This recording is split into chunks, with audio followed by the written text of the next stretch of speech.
kamu itu seperti halnya orang yang diperbudak. Makanya saya katakan kamu ini adalah budak, anaknya budak, cucunya budak. Budaknya siapa? Budaknya dunia. Kamu ini sudah diperbudak oleh dunia sehingga kamu lupa dengan penciptamu Allah Subhanahu wa Ta'ala yang ngasih kamu harta, yang ngasih kamu kerajaan, yang ngasih kamu kekayaan, yang kamu justru ketika diberi kekayaan itu kau justru malah menjauhi Allah Subhanahu wa Ta'ala. Maka yang bisa dengar nasihatnya penulis ini, seketika itu para hadirin taubat kepada Allah Subhanahu wa Ta'ala sehingga dengan Imam Bishr Al-Hafi. Imam Bishr Al-Hafi.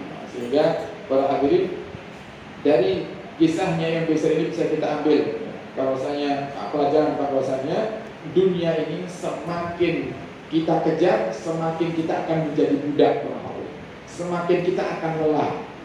Oh, kalau tidak di waktu saya tidak diberikan untuk dunia, kerja dari pagi sampai malam, ya kapan sugine. Kenyataannya ya banyak orang yang kerja dari pagi sampai malam sampai detik ini tidak suge-suge. Gini betul? Enter betul? Kata, gini betul? Seandainya dia punya penghasilan yang mungkin bertambah, tapi kalau Allah tidak takdirkan dia kaya sampai kiamat tidak akan pernah kaya, betul?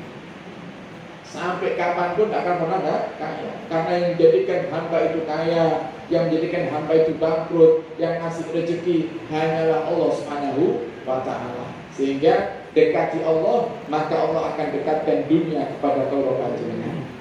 Dekati yang punya dunia, jangan dekati dunianya para hadirin.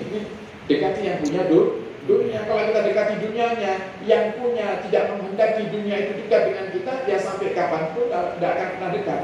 Nah, makanya Imam Haddad beliau mengatakan, aku ini juga sadar kalau aku ini manusia biasa yang terkadang ada dorongan syahwat yang khafiyah dalam hatiku. Nah, sehingga aku beristighfar memohon ampun kepada Allah Subhanahu wa Ta'ala agar Allah mengampuni dosa-dosaku yang disebabkan karena aku sering mengikuti hawa nafsuku.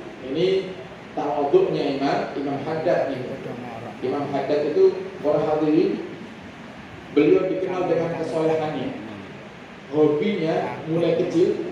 Dalam sebagian riwayat Imam Haddad itu waktu kecil sempat sakit, demam yang tinggi yang akhirnya menjadikan mata beliau ini tidak bisa melihat.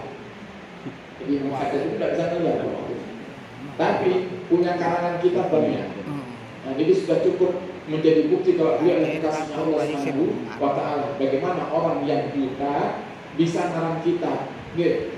Tapi jenengan, tidak usah ngarang kita, jenengan WA keluar, tapi merong WA ini. Coba kalau cek, lihat ternyata kok WA jenengan semuanya kata-katanya benar, oh wali jenengan ini kan. Sakit ngetik HP tapi bener HP, banyak sih salah belas. Nah ini pertanda pernah hadirin, walaupun dicabut oleh Allah Subhanahu wa Ta'ala penglihatan mata zahirnya, tapi Allah ganti dengan mata batin. Allah ganti dengan mata batin yang lebih tajam daripada penglihatan mata zahir. Nah, jadi Imam Haddad, orang hadirin mulai kecil dalam kondisi yang seperti itu, beliau itu punya kebiasaan. Kebiasaannya apa? Mainnya kemana? Masjid. Mainnya beliau itu ke masjid. Untuk apa beliau ke masjid? Mulai kecil beliau itu sering pindah-pindah masjid. Jadi senang mampir